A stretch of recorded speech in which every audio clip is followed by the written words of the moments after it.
So I know Mr. Ezekiel Salako is well known and renowned in the IT space, and he's someone who's been there for over 2 decades. So your presence is so strong.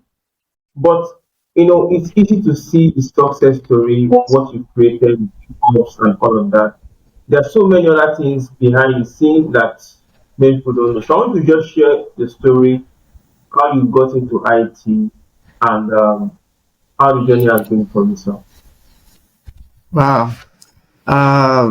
Thank you so much for having me, David, once again. I think if I remember correctly, I served in the year 2001. And during that time, it wasn't easy. I served with CBC, City Business Computer.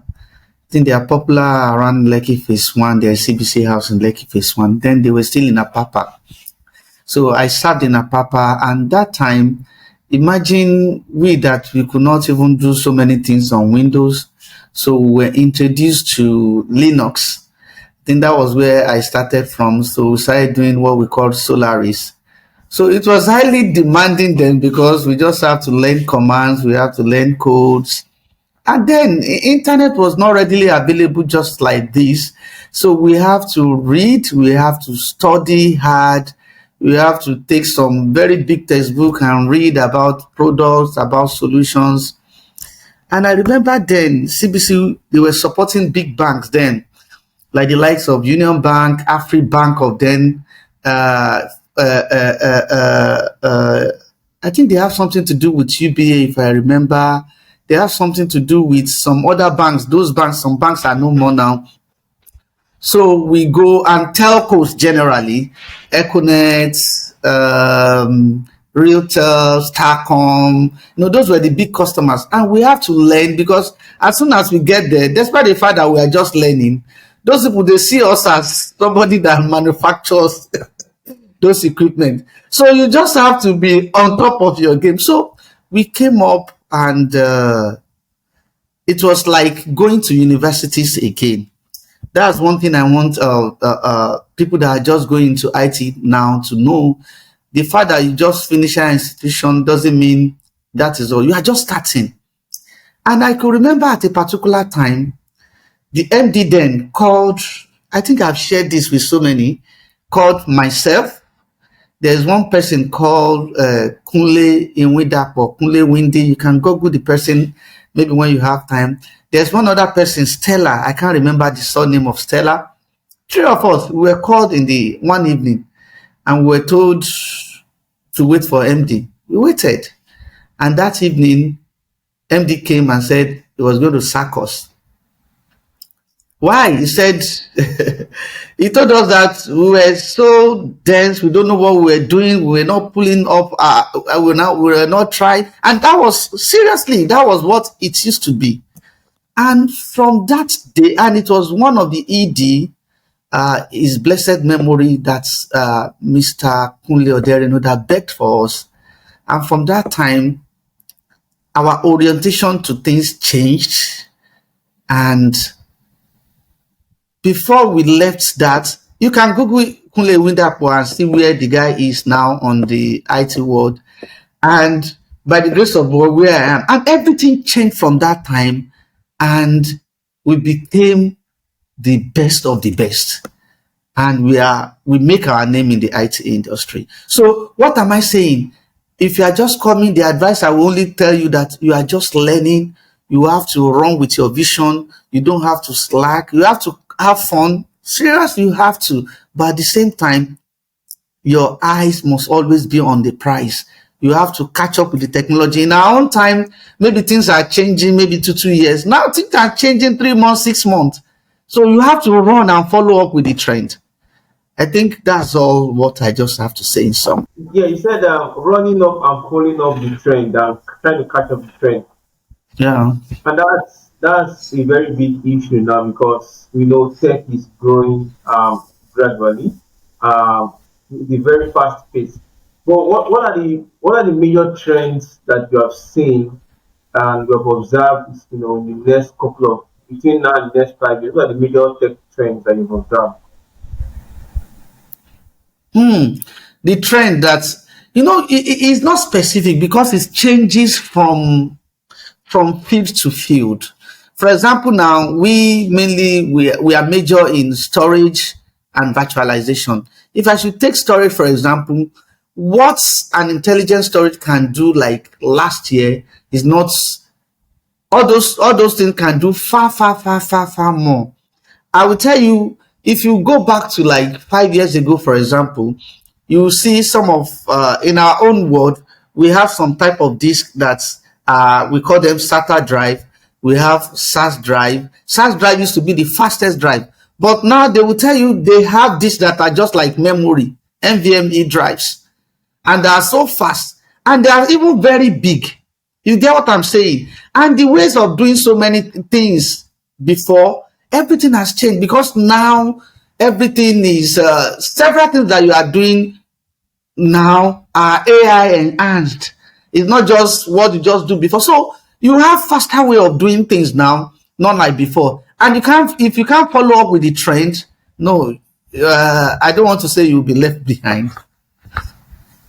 Okay, so considering your experience now, how do you follow up with trends? Is it through newsletters or through you watch on YouTube channels, or what's your own means of following up with trends? Yeah, there's so many. You follow with newsletter, you read articles, you read you look at tech, and each of the tech you are interested in roll out new things, new roadmap, where they will be in the next couple of years or in the next couple of things. What are the new technology that are coming out? What are the futures that the one coming out is having that the present one is not having, and on like that.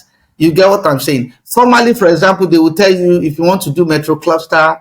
I don't think we have metro. I don't know of anyone in Nigeria that's it's just 200 kilometers. But now they will tell you can cover how many thousands of, you understand, of kilometers. So things are just changing. So if you are going to your customer and you are still saying just 200 kilometers, you can't sell because another person is going to come and pitch the same thing at a better quality and better value to them, and you will be nowhere. All right, great. So you moved from being someone who learned from IT. I think you started with your IT training, right? After your NYC. Yes. Yeah, good. So you moved in from there to, going to form your own company and all of that. How's the journey been? What has been the greatest challenge you have? Honestly, I didn't just form my own company. There was place of learning. There was place of patience. There was place of tolerance, and there was also place of humility. It's not just if you just say you are coming and you are running out like that, oh, you are going to miss it. And also there must also be, although this is not religion, but I will also put it there, it's also place of God. You cannot forget that. So if you say you are just running it, you can also run out directly like that. I took over, if I remember correctly, over 20 years to work at different establishments before starting mine. So it's not that I just ran in after 2 years, I'm out to start mine. Well, it's possible, but at the same time, there are so many things you have to learn. Apart from techie side, you also need to learn management, you need to learn administration, you need to learn so many things. So, and it's all encompasses before you can just say you are standing on your own. All right, great. So I want to ask that for someone who is just kind of starting, what are the basic things you need to know or basic skills you need to have before you can say he's an IT infrastructure professional? All right. For example, IT infrastructure is wide. IT is wide. If you not say, okay, IT infrastructure is also very wide. So the first thing is that you need to know where my interest lies. Okay, my interest lies in networking. Which side of networking?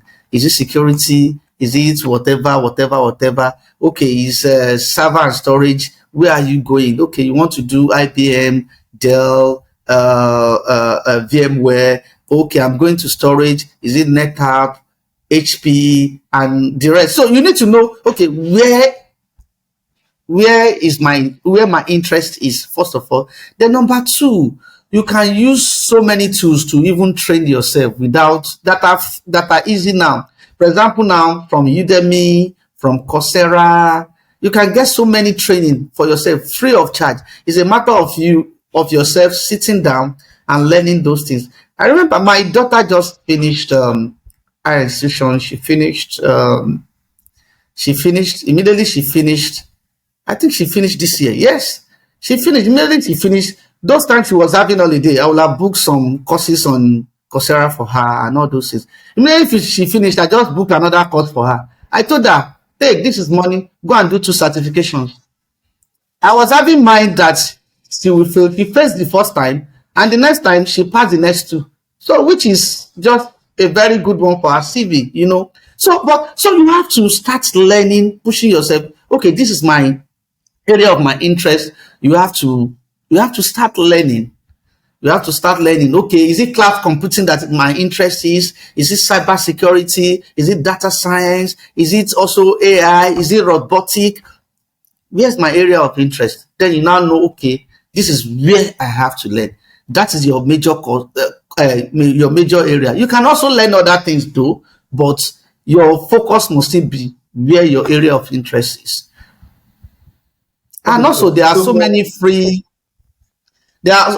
so many free articles, so many free documentations online that you can just grab and use, and that will be useful for you.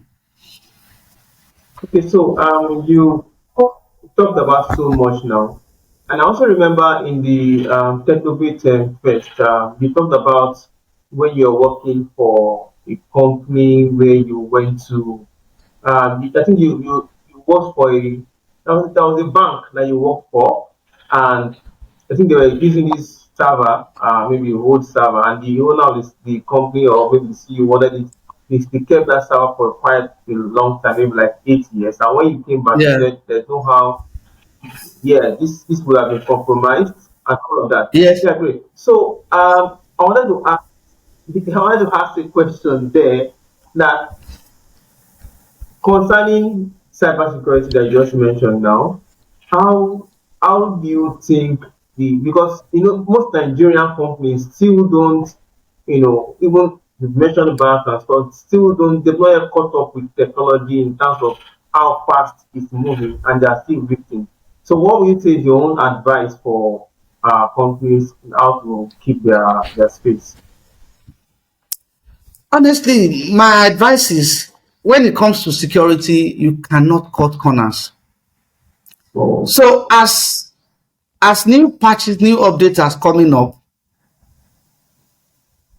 as soon as these guys are saying there's new patches, there's new updates, I can assure you that there is a hole or a vulnerability in the former one.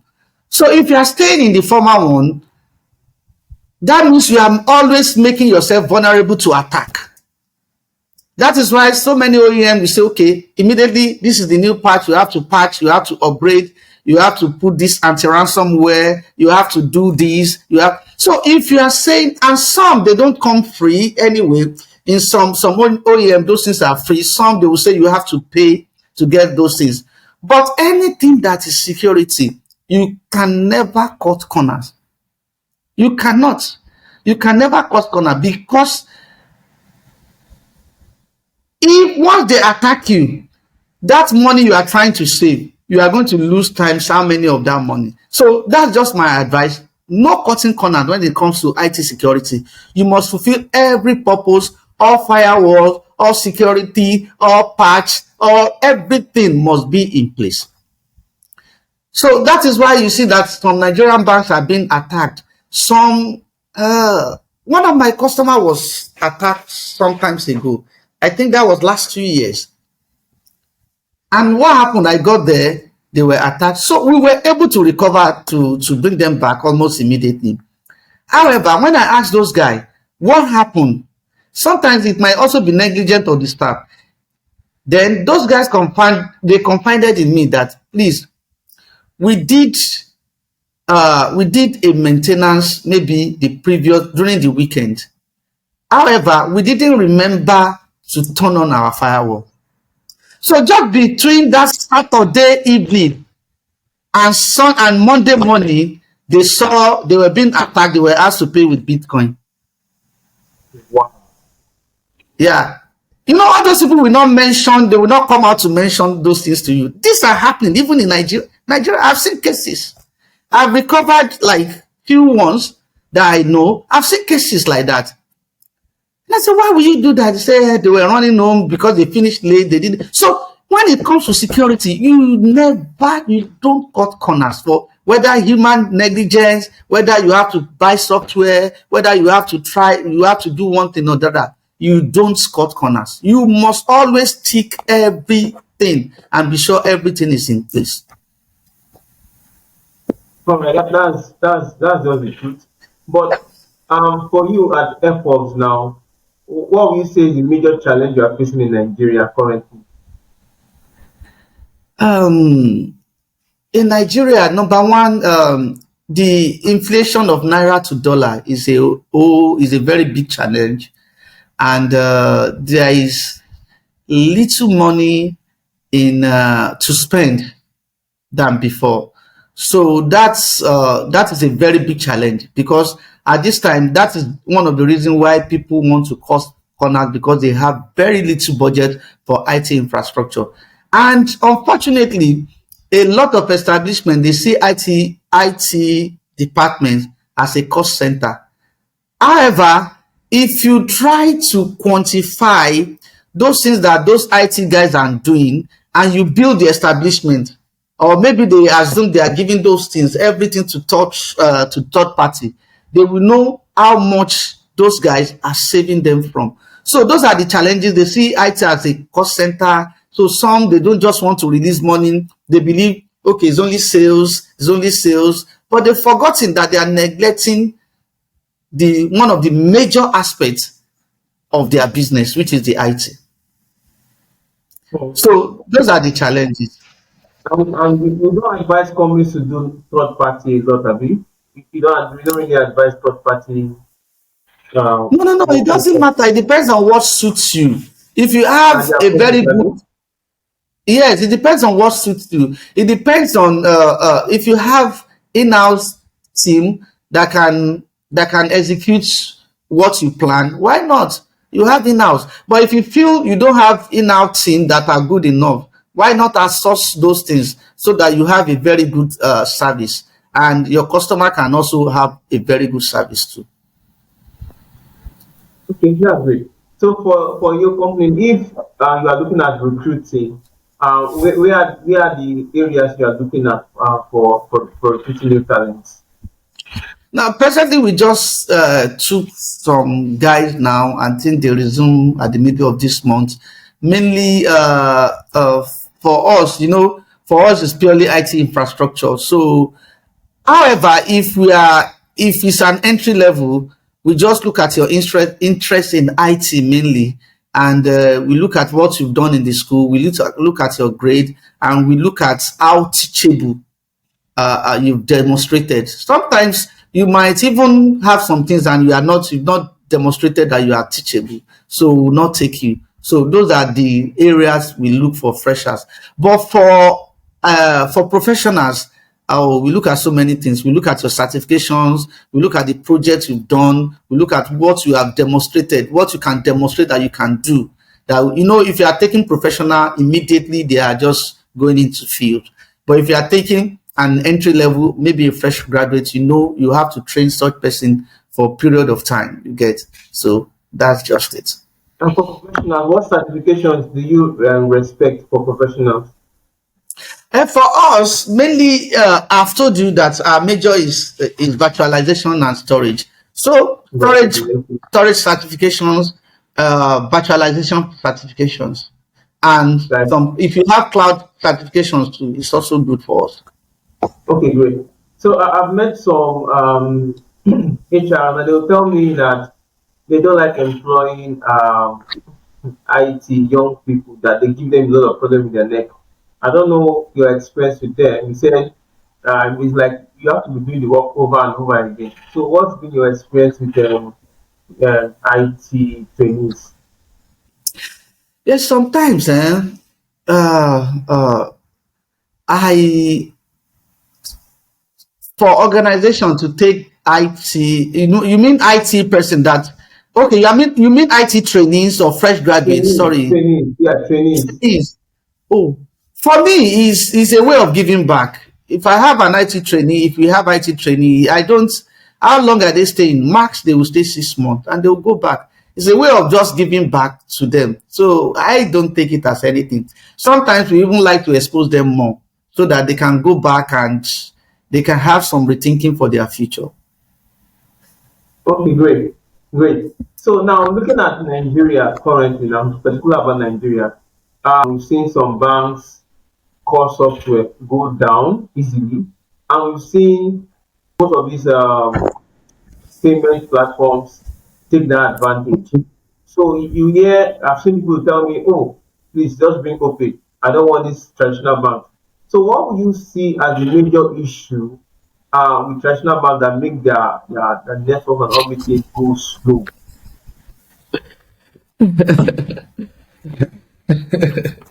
Honestly, I used to hear that because all these pocket banks like OPay, Money Point, they've come. They will always say, okay, everybody will say we want to pay, we want we want Money Points and Kuda and the rest of them. Honestly, there is. I don't think what we just need to. I don't. Number one, we have okay. You started with some traditional banks going down. Did I hear you saying that? Network, yes. Most times you can see Network going down. network So down. what happened recently? What happened recently? They were, according to what I heard, I don't know whether it's true. Some were migrating their uh, Yes, I black know of, yeah, banking software some were from one to migrating, like other. BT Bank was So, migrating, yes. so that one, I will say there is no. I want to say there is no. Uh, from my own end, I want to say there is no proper planning because Okay. uh, we have migrated. Uh, I've been involved in bank migration several times, and it didn't affect people did not know that we were doing migration, and we did the whole migration, and in the morning of Monday everything was okay, not one not two. So there are ways that you can always migrate with you and your partners and your application providers, that you can achieve that, not that the bank, even if the bank will be affected, it will be on that first day. So not that the banks will not be affected for 2 weeks. No, no, no, no, no, no.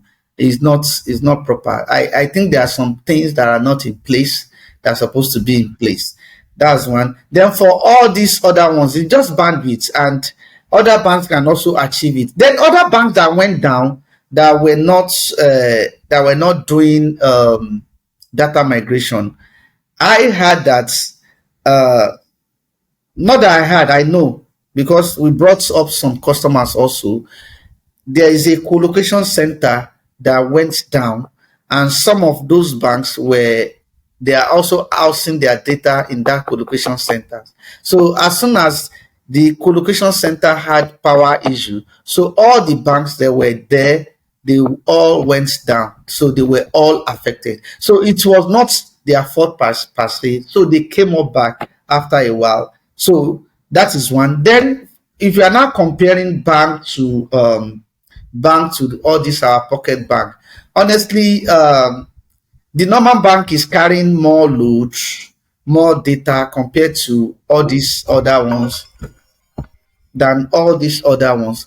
However, anything those ones achieve can also be is also achievable in normal bank. It's a matter of processing speed and bandwidth. It can also be achieved. It can also be achieved. We just need to sit up and just move on. It can also be achieved.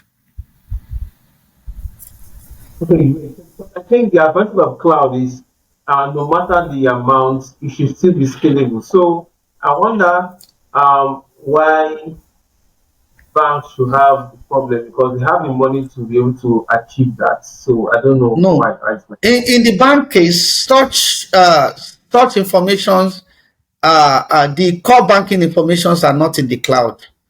They are on-prem or on the colocation center. So they are never in the cloud. You get what I'm saying? So Yes. such informations, core banking information, are never in the cloud. So, however, there are ways that all this can still be achieved. Okay, so let's before we round up, let me ask you, how do you approach building a high performing team? How do you build and manage a high performing team? Approach building high performing team. Oh, Yes. God help us. Number one is at all time, we all know what we call KPI. Every time you measure a staff with what is able to achieve. So if there is no dashboard, a measuring dashboard, number one, the staff may not even know is not performing because nothing to show that is not performing. And some, what they are doing is just effort and no result. And they don't know they are not achieving results. They just see them running here and there without achieving nothing. But if you measure from time to time, it will also be clear to them that no, actually I'm not performing. So from time to time, even a person that is not performing over a period of time, you may encourage that person the way to go. But if he's not interested in IT, he might just leave for others that can perform to fill this is our gap. You understand what I'm saying? So the way to achieve a high performing team is to measure from time to time. To measure from time to time. That is just it. That's one. Then number two, you also have to train your staff. I don't believe a lot of establishment will say, no, I can't train, or even if I train, they will run away. If they should run away, you've deposited, maybe to me, they will deposited something into their life for them and their family. So you have to train. And what if they don't go? You make them to be useless for your company? So you have to train, you have to pay appreciably well, although there's no amount of money that you can pay that will be enough, but you have to try, then you have to measure all the time. Oh, okay. So wonderful. About measuring now, I know there are different approach for measuring. On your own part, what are the measuring tools that you use? Are there Oh, any actually, specific apps? Are there specific tools that you use for your measuring? Actually, we are not a very large team. We are a very small team. So for now we are not using any tools. It's still manual process, but we are still following it. But we still measure from time to time. As a matter of fact, we measure each month what each person has been able to achieve.